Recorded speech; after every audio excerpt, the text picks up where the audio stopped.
jaa ngeen jëf ci taamu bi Walf TV dal leen jàmm si seen magazine de la mi-journée ñoom mbégte dalal tey Foussara Bodinga Banding Souané nekk su cadre APR nekkit maire bu commune bu Karantaba ci département bu Goudomp nekk suñu gan Foussara ñu nuyu la dalal ci Walf TV. sëñ Assane maa lay nuyu di la ziar bu baax di nuyu sa téléspectateurs yi di nuyu sa mbokk Karantaba yi. alors ñu tàmbalee waxtaan wi ak wàllum politique ndaxte moo lëmbee Sénégal ci élection législative yi ñu dëgmal ni ki ëllëg sax la pré campagne bi di tàmbalee ay waxtu rek moom moo si jot mu léegi jamono joo xamante ni si ku jigi def nañ ak manifestation bu daal di am dayo yëkkati fa ay kàddu njiitu réew it jëroog suñu naataango yi bokk RFI ak France 24 mel na kuy indi ay tontu ci kàddu yi yëkkati ñu gis Macky Sall moo xamante ni ànd naag daal waaye teewu ko ànd ak li ñu mën a dippee fermeté. waaw am na solo kàddu président Macky Sall yi muy kàddu kilifa muy kàddu koo xam ne moom lañ dénk réew mi bu ñu la dénkee réew mi nag moom lañ la dénk nañ la sécurité ñëpp dénk nañ la am ni jàmm ñëpp dénk nañ la démocratie bi lu ñu naan tamit du tubaab bi naan clé de voûte des institutions maanaam institution yëpp yow lañ ko dénk moo tax kàddu yi mu jibal mu nekk kàddu yi am solo kàddu yoo xam ne wane na ne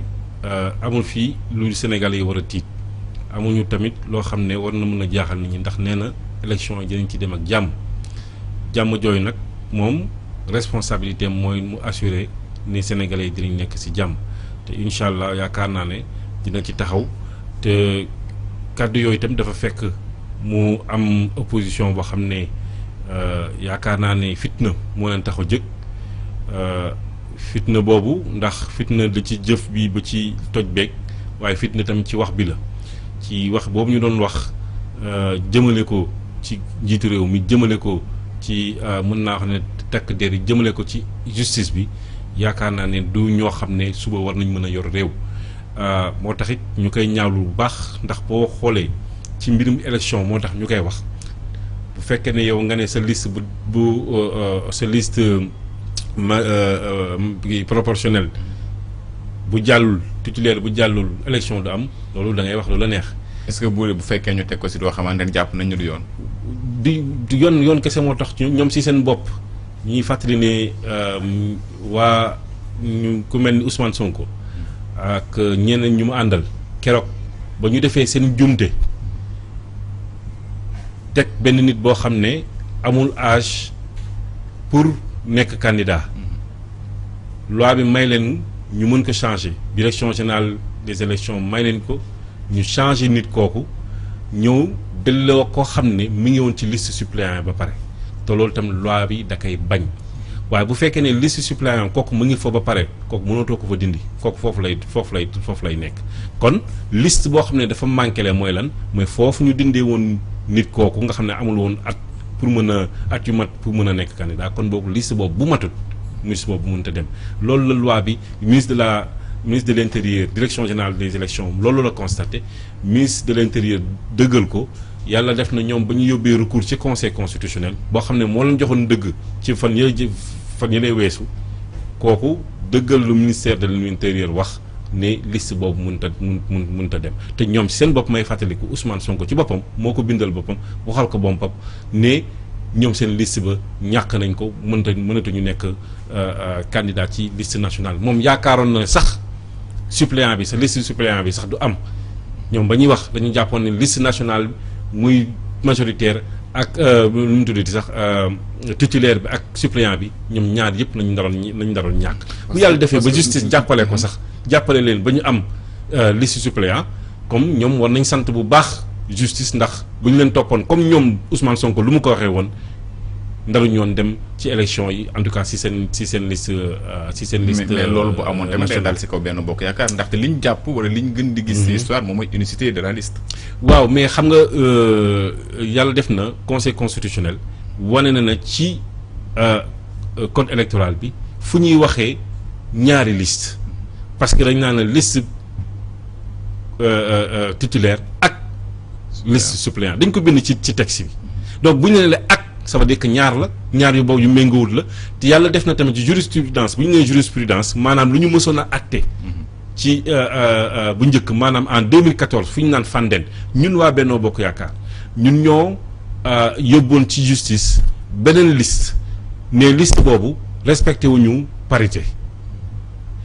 si seen liste suppléant waaye yàlla def na justice daf ñuy jox tort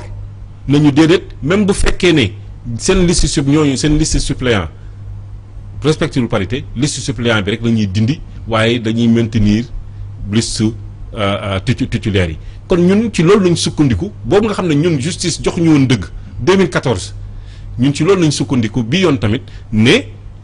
normalement war nañ ñu may ñu mën a bokk ci élection yi ndax justice lan mu waxoon 2014 moom lañu laaj ci tey ne ñun suñu liste suppléant moo respecté wul parité comme nu amee woon Fandène ñu teggi liste boobu loolu la ministre de l'intérieur direction générale des élections wax yàlla def conseil constitutionnel ñëw dëggal loolu kon amul dara lu fi bees lépp lu ñu ci war rek mooy la ca def ñu def face ak sénégalais yi waxtaan ak ñoom ku nekk wax sa programme ku nekk wax sa mbébét waaye di saaga waaye di woote fitna da ngay nax sa bopp ndax damay waxtali benn affaire ne keroog Barthélémy Dias ba ñu amee ñoom seen liste problème ci seen liste Dakar dafa ñëw taxaw ci kanam sénégalais yi xataraay xeex ak policiers yi buux xeexul ak ñoom sax buux leen moom mii moo violenté policiers yi taxaw ne sénégalais yi waaw waa Dakar yëpp nañu génn parce que génn boobu pour la woon pour ñëw taal Ndakaaru alors que moom en tant que maire de la ville de Dakar jiite Dakar moom jiite Dakar du bëgg ko taal bu déet moom moo taxaw wax ko de da ngeen di fàttali moo taxaw woowaa Dakar nii la nañ génn ñu jàmmarloog nguur bi nañ jàmmarloog policiers yi en tant que maire de la ville de Dakar te boobu moom xamoon na ni ñoom seen bopp ñoo def seen njumte waaye njublang bu ne ci moom ak ñoo mu àndal ñu bëggoon a tuur lëndëm Sénégalais yi lu ñu mujjee mooy kii naan Déthié moo def erreur Déthié moo ma wax lii Déthié moo def léegi wala Sarr moo ma wax lii ci loolu lañ mujj moom gis ngeen ne fan yooyu yëpp mu ne tekk kenn déggatu ko ndax rus moo ko gàcce moo ko jàppoon bu la Sénégalais yi toppoon bu ko Dakar waaye toppoon kon taaloon nañu capital bi pour lan ci ay wax yoo xam ne du dëgg wax yoo xam ne ay manipulation la te gis ngeen ne taxawul sax ba jéggalu Sénégalais yi kooku manque de respect des Sénégalais yi keroog bu ko Dakar waaye toppoon bu ko ay militants toppoon dinañ ñëw attaquer policiers yi mu am fa ay gaañu-gaañu wala mu nit faatu fa ci lan ci loo xam ne moom xam na ne du dëgg yàlla moo ñëw wis si ndox bu sedd yàlla moo ñëw feeñal dëgg foofu ñii bu ñu leen toppee bu ñu yaakaaree dañuy ñëw comme ni ñu ko waxee déloger ji président Macky Sall la ñuy nax seen bopp te loolu bu doon am tamit kon ñoom lu ñu bëgg fii mooy lan instaurer guerre civile ci dëkk bi. il faut que nit ñi xam loolu foofu yàlla nag dina ci def jàmm ñu gën nañ loolu te lu ñu yegg ci loolu waaye ku yaakaar ne da ngay ñëw def lu ñu naan théorie du chaos jaxase dëkk bi lakk dëkk bi après yow nga nekk homme providentiel ne man maay nit man maay yónnante ba bul Sénégal da ngay nax sa bopp ndax su boobaa guerre civile nga nar a instauré fii Sénégal. li xew ci jamono ji ak coow yi ñaari camp yëpp ku nekk di wax ñu gis li xew ci manifestation Yewwi Askan Wi ñu jàpp tudd nga ko léegi. buñ seen liste boobu bokkul élection di am njiitu réew mi jànn ak yenn xibaar ne élection yi dina am ak lu mënti xew. est-ce que fas yéene wu ñu dem ces élections yoo xamante ni daanaka day chaotique day jaxasoo comme ni xewoon à Touba atuma 2017. waaw 2017 Touba lu faa woon c'est presque lu ci ëppoon mën naa wax ne problème organisation la woon. ak période bi ñu ko organisé woon nag nawet beeg yooyu yëpp moo andi woon di ci bëri ci lënt ba taxoon mu xaw mu metti woon trop foofu waaye yaakaar naa ne depuis boobu gis ngeen élection présidentielle yi élection am na fa amul benn problème à Touba élection locale yi tamit am na fa te amul benn problème te yaakaar naa ne élection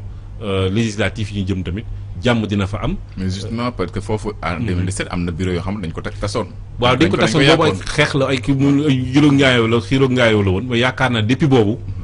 ñaari élection jaar nañ fi te jàmm lañ ci am te yaakaar naa ne tamit bii tamit dinañ demee ci noonu ñoom dañ ne woon élection du am tant que parrainage mi ngi fi ñoom kenn njëkku leen ci terrain bi waa opposition bi laay wax pour dem uti parrainage ña doon wax loolu. ñu doon wax yuuxu loon nan élection du fi am ak parrainage bii ñooñu ñoo wëlbatiku ba ñuy wax loolu ci ngoon soosu nañ wëlbatiku dem uti parrainage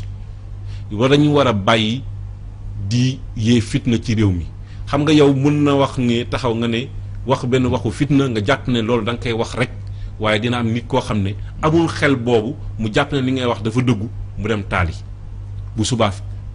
njombe am ci réew mi kon bokk ñun homme politique yi dañu war a am sens de la responsabilité nga xam ne wax dafa doy waar doo xam fu muy jëm doo xam fu muy yer xeer mën nga ko sànni nga xam diir bu muy fi muy waddi waaye wax doo xam fu muy yem kon nañ jàpp ne responsabilité dañoo engagé pour chacun d'entre nous bu fekkee ne dañoo bëgg réew mi nañu xam ne benn mbir rek mooy fale mooy folli mooy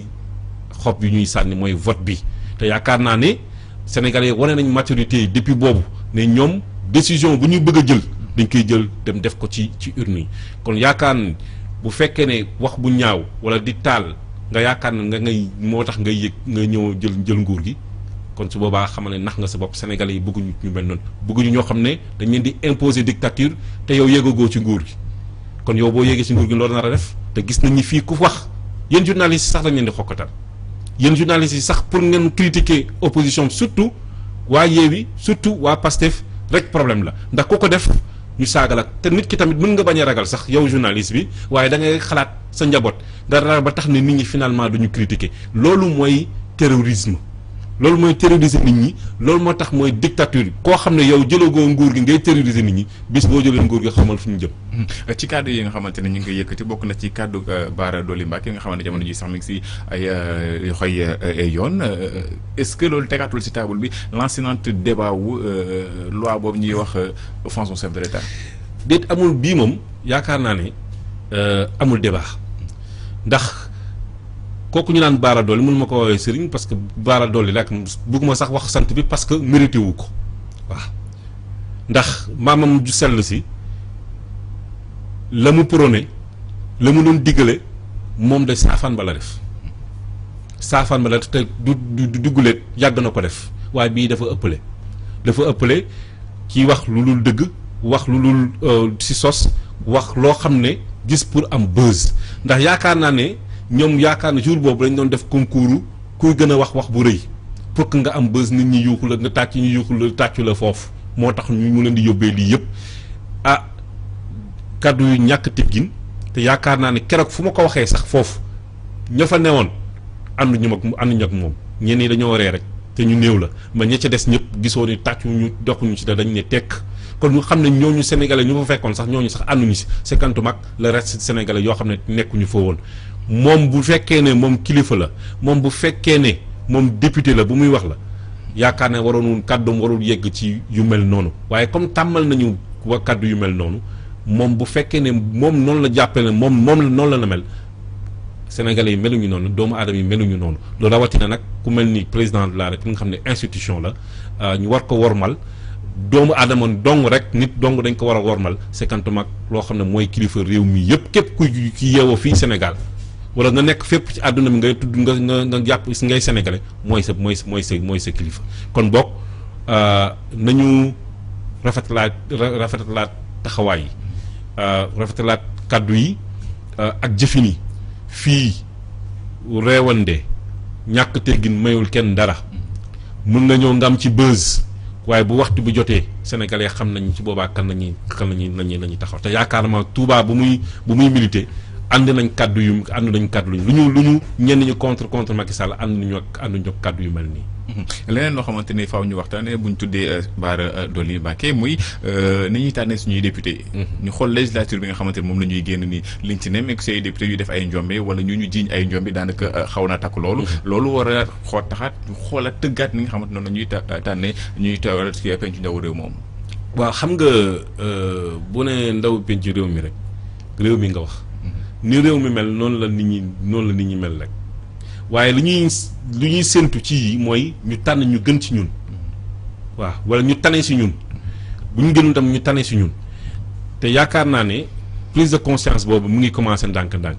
boo xoolee élection locale yi tamit gis nañ changement bu am solo ci ñu nekk ci nguur bi ñun suñu majorité am na changement yu qualitativement maanaam ci qualité ci ñu représenté ci communes yi waaye boo xoolee liste yi muy ñun ci Benno Bokk Yaakaar ak ñeneen ñi gis ngeen ne tam am nay changement yu am solo yoo xam ne andi nañ ko ci ñoo xam ne am nañ compétence am nañ pas-pas am nañ tam yar ak teggin boo tax ne suba incha allah bu ñu yeggee ci pénc ma dinañ fa liggéey bu am solo pour liggéeyal askan bi waaye du ñàkk nag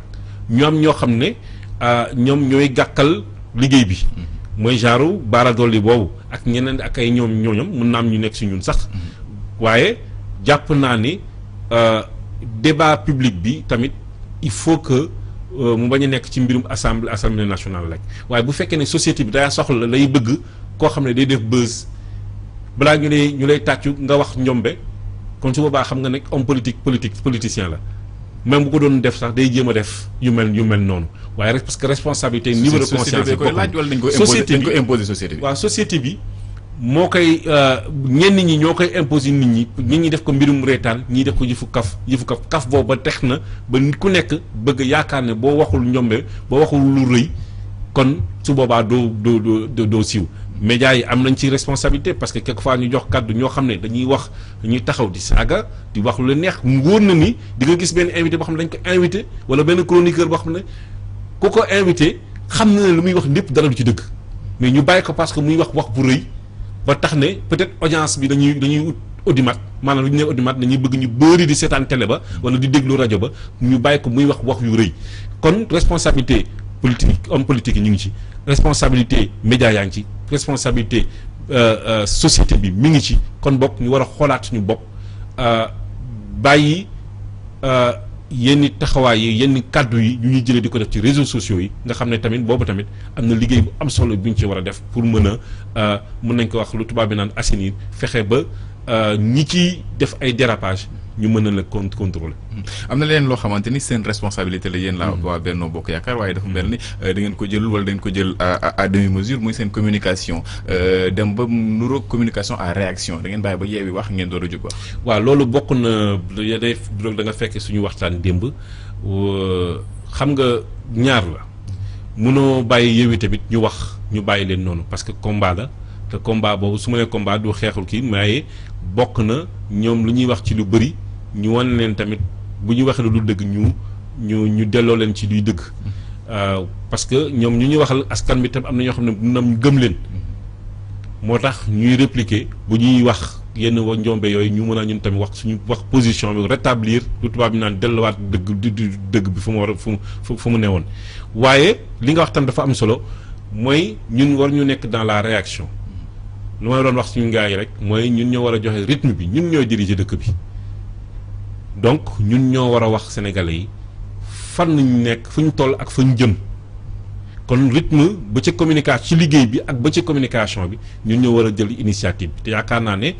jëliñ ci liggéey fan yi di ñëw surtout ci campagne bi ñu jëm tamit autour suñu tête de liste nationale ak candidats yi ak équipe bi yëpp incha allah pour waxtaanee stratégie de communication boo xam ne pour communication proactive lay doon communication nga xam ne dina jëmale ci Sénégalais yi nga xam ne ñooñu ñooy suñu ñu war a waxtaanal parce que ñoom ñooy falaate du opposition bi mooy falaate du leader politique yi yu nekk ci opposition bi ñooy falaate waaye Sénégalais yi ñooy falaate kon bokk ñun suñu communication ci ñoom la war a dem ñu war a anticiper ci yu bëri parce que gis ngeen ci fan yi gisoon nañ essence yokku ma loolu laaj na ñu communiquer balaa muy am te communication am na waaye dafa néewoon dañoo concentré trop ci politique ba fàtte côté boobu kon baax na ñun suñu côté ñi mën a communiquer ci loolu parce que lu Sénégalais bi di dund tous les jours du politique lu muy dund mooy lu muy liggéey ji lu muy demee liggéey ñàkk dem liggéey andi xaalis dundal njabootam lu mu nar a dundalee njabootam nu ma ko nar a dépensé mu xool pouvoir du tubaab bi naan pouvoir d'achat lu fu mu toll bu dara yokkoo ñu wax ko lu tax muy yokk mu am ci compréhension ba xam ne àdduna lu mu tëddee fu mu toll nii lépp a yokk fépp a yokk waaye nguur bi tamit ban effort la ca def pour que njëkk yi lu mu waroon yokk ñu naj ko ba loolu yokkut mu xam ne gouvernement bi mu ngi liggéey mu ngi koy liggéeyal communication boobu des na du rek loo xam ne lu institutionnel la war a doon waaye laaj na ñu dénk yooyu ministère wala direction waaye baax na tamit élément politique yi ñu wàcc ci terrain bi expliquer ko population bi. Fossar Banding Souané nga nekk maire bu commune bu Karantaba nekk ca Goudomp def na ñeent weer jamono ji yan jéego nga njëkk a teg ba dañ la tànneeg léegi. waaw jéego yi d'abord mooy état des lieux boo nee état des lieux ñu saytu lañ fa fekk ñu gis ne tamit suñu commune dafa nekk commune bu enclavé maanaam bu rukkee pourtant nag mu nekk ci commune yu gën a mag ci département de Goudomp pour ne pas dire ci région de Sédhiou parce que ñun dañu am dëkk bu diine bu ñu fa fekk bu fa nekk ñu naan Sunna Karantaba ñëpp xamee ko tey boo xoolee gàmmu bu gën a mag ci région de Sédhiou gàmmu Karantaba la boo xoolee ci Casamance yëpp bu weesoo Daaka bi gàmmu Karantaba la ñu fekk fa tam mu am fa lu ñu naan jumaa ji gën a yàgg ci Sénégal ëpp na juróom benn téeméeri at jumaa ji ma nga fa ba léegi nit ñi ñëw foofu di fa sàkku si ñaan fépp ci àdduna xam ne dañ ko classé patrimoine waa Karantaba moomatuñ ko waa Sénégal moomatuñ ko tey àdduna bi yëpp ñoo ko moom kon boo amee commune bu mel noonu mu nekk am défi yu am solo enclavement bi ñàkk tali yi ak lu bëri ci problème yi ñu fa amoon du ñu fa fekk mu taxoon ñu toog saytu leen ba mën a teg suñuy plan yoo xam ne moom nañu mënta parce que mënoo ñëw tàmbali liggéey boo xam ne amuloo plan planification boobu la ñu nekk secteur par secteur pour waxtaan ak population yi xam lan mooy mbébét ya xamoon nañ ko déjà waaye comme nekkuñoon ci nguur ga tey jël nañ nguur ga la ñu waxoon ci suñu programme de campagne tey moom lañ bëgg a matérialiser ko loo xam ne mooy lu ñu naan le plan de développement communal de la commune de Karantaba secteur par secteur waaye taxut nag la ca war ci sur le plan social ñu koy def la ca war ci accompagner système éducatif bi sur le plan accompagner poste de santé yi ak case de santé yu fa nekk seen dotation de ci garab waaye itam équipement bi ak construction case de santé bu ñu nekk def ak ñu entamé ak ay salle de classe yu ñu entamé ci biir commune bi ci diir bu gàtt bi te yaakaar naa ne ressources yu ñu dem war a uti ji parce que tamit amuñu fiscalité boobu tey yàlla def na ñu ngi commencé sensibilisation population yi parce que population mënoo leen wax ñu fay ay duuti bu fekkee ne xamuñu xaalis bi fu mu jëm donc baax na ci liggéey bu ñuy tàmbali ne Sénégal si waa Karantaba ak Sénégalais bi je donne exemple Karantaba la waaye baax na ça s'applique pour commune yëpp wax population bi kii muy menuisier bi kii di tailleur bi ne duuti ba ngay fay fan lañ koy dugal moom ci boppam mu gis ne yaa ngi koy liggéeyal ba suba mu mën a sawar jël di fay di fay duuti donc fiscalité boobu il faut que ñu développer xaalis bi mënul jógee feneen fudul si ñun bu ñu bëggee ñu dem ab c'est comme gouvernement mi def di ab bi xaalis dañuy fay taux d'intérêt kan moo koy fay ñun Sénégalais yi ñoo koy fayaat waaye bu fekkee ne ku nekk ndax mbir mi tontine la ku nekk war nga joxe sa natt suba nga mën a teggi boo nattul doo mën a teggi sinon dañuy dem lebi feneen te bu ñu lebee tamit yow mii Sénégalais bi yaa koy dem faji kon yaa koy fay moo tax ñu def commencé liggéey boobu waxtaan secteur par secteur ndara waxtaan ak ñoom programme nañ ko à partir de la semaine prochaine tamit ñeneen ñu mel nii dawalkatu Jakarta yi boutique yi et cetera secteur par secteur waxtaan ak ñoom pour xool naka la ñu sukkalee suñu gox waaye am problème manqué bu ñu am mooy la boucle du Pakao Sud mooy tali boo xam ne tey moo wër bu ñu la ñu naan Pakao sud du Pakao mu nekk juróom-benni commune yoo xam ne ñoo ko bokk muy commune de Koulibantang commune de Karantaba commune de Dioudoubou Banguère ak Tanaf nga xam ne boucle boo xam ne ñu sant président Macky Sall décidé na ne dañuy defal suñu boucle boobu déjà première phase bi de 43 kilomètres bu jógee Sall Teneng ci commune Nianga ba ñëw ba si ñun ci Karantaba ñu ndar ko lancé waaye nag di rappeler waa AGEROUTE ñu ngi xaar ñu lancé travaux yi du ñu nangu ñu déférer tabaxu defaru tali boobu du ñu nangu ñu jël financement boobu joxe ko feneen loo xam ne validé nañ ko entreprise bi jël nañ ko lu ñuy xaar ci ñoom ñu ñëw commencé liggéey bi ndax entreprise bi ñëw nañu tàmbali liggéey bi la ñuy ñaan mooy le président Macky Sall ci tournée bii muy ñëw semaine prochaine dans la région de Sédhiou mu ñëw ci département de Goudomp ñu ngi koy invité ci arrondissement Karantaba mu ñëw lancer travaux de la boucle du Pakao Sud nga xam ne population yi ñu ngi ko doon xaar donc bu ñu leen andilee xéwale bu toll noonu nga xam ne incha allah dina andi naataange ci biir gox bi waaye tamit mu ñëw visiter suñu jumaa ju sell si muy jumaa Karantaba. alors muy ay projets yoo xamante ni état lay jógee muy ci nguur gi wala yeneen démembrement yi ay Promoville ak PACASEN ak yenn nga wax fi projet yoo xamante ni day diis lool ci ab commune même si ville yu ngand yi sax daanaka day diis financièrement rawatina li may wax sa benn naataangoo démb fii daanaka yéen maire yi juróomi fan si juróom-ñaari Dakar la leen fekk naka ngeen di gérer secteur bi. waaw xam nga lu yàlla def mooy malheureusement lépp Dakar la nekk. communes yi seen moyen dafa néew. la ci ëpp la ñu uti ay partenariat yoo xam ne suba moom la ñuy andi dugal ko suñu commune bu ñu ñëwee fii Dakar ñu ngi dem ci PUDC ñu ngi dem ci PUMA ñu ngi dem ci structure état yëpp nga xam ne lu ñu mën a am ren ñu mën ko am déwén te loolu ci programmation la bokk ci boobaa dañuy bind ndax du ñu ñëw ay loxo neen dañuy ñëw ak ay projets yoo xam ne day jël temps pour nga bind ko ànd ci ay experts ñu mën la bindal projet yi nga ñëw wala yow boo ko mënee nga def ko nga ñëw yóbbu projet yi parce que lépp Dakar la concentré loolu malheureusement looloo am moo tax ñu war a ñëw fii Dakar ñëw ut si lu ñuy ut si pour ñoo yóbbu ñu ngi sant yàlla tey engagement PUDC di ñëw war a électrifier au moins 4 villages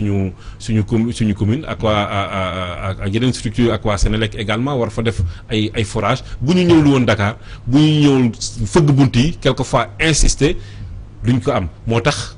baax na ak ambassade yeeg coopération yu ñu am fii au niveau structure de coopération yu am fii ñu ñëw fëgg bunt yi andi suñuy projet pour ñu mën waaye tamit andi ay investisseurs parce que mbir mi du ñëw tabax loolu rek waaye boo créé wul ay richesse ci biir commune bi boo mën a créer emploi du baax na nga xool koo xam ne day ñëw investir ci biir commune bi mu andi ceeg population bi. moo tax ñun suñu commune ñu créer une société à participation